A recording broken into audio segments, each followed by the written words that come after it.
Chapter 2 નિદર્શન પદ્ધતિનો સ્વાધ્યાય નંબર 2.2 નો પાંચમો દાખલો. એક શહેરની વાત આપેલી છે, એમાં 4000 કુટુંબો છે, એટલે કે કેપિટલ એન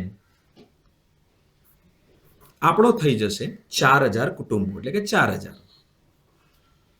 અહીં દાખલામાં સરળ યાદચ્છિક નિદર્શ લેવામાં આવ્યો છે, તેની કિંમત સ્પષ્ટ આપેલી નથી, પરંતુ તેની એક ક્લ્યુ આપેલી છે કે સમષ્ટિ જેટલી છે એના 10% સરળ યાદચ્છિક નિદર્શ લેવામાં આવ્યો છે.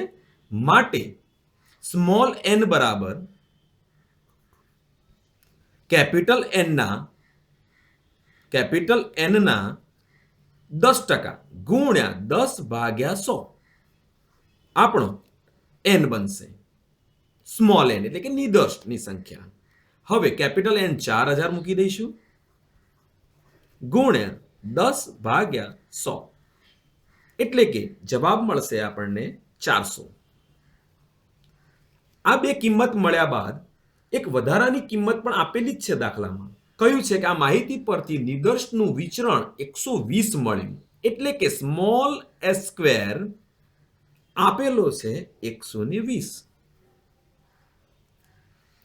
આટલી વિગતો પરથી નિદર્શ મધ્યકનું વિચરણનું આંકલન કરવાનું છે.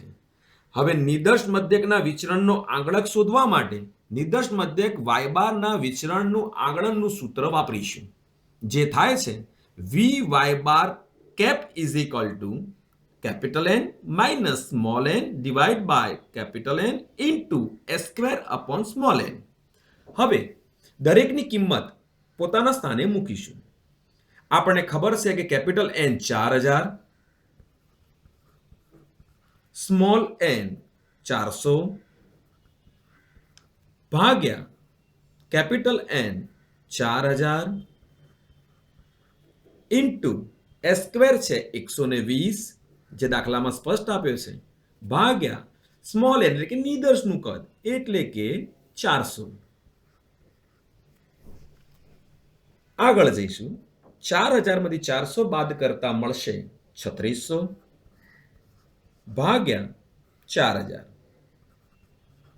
ગુણ્યા 120 ભાગ્યા 400. આપણે જાણીએ છીએ કે વચ્ચે ગુણાકારનો સંબંધ હોય તો ઉપરની સંખ્યાનો ગુણાકાર થાય અને નીચે એટલે કે અંશ અને છેદનો પોતપોતાની જોડે ગુણાકાર થાય. હવે જેટલા ઝીરો કટ કરી શકાતા એટલા કટ કરીશું. 1 અને 3600 ના 2 ઝીરો કટ કરતા ઉપરનો ગુણાકાર આવશે, એટલે કે 36 ગુણ્યા 12 એનો ગુણાકાર કરીશું ભાગ્યા 4 ગુણ્યા 400 ઇઝ ઇક્વલ ટુ 36 ગુણ્યા 12 કરવાથી કેલ્ક્યુલેટરમાં મળશે 432 ભાગ્યા ચોકું 16. કેલ્ક્યુલેટરની મદદથી ભાગાકાર કરતા જવાબ મળશે 0.27.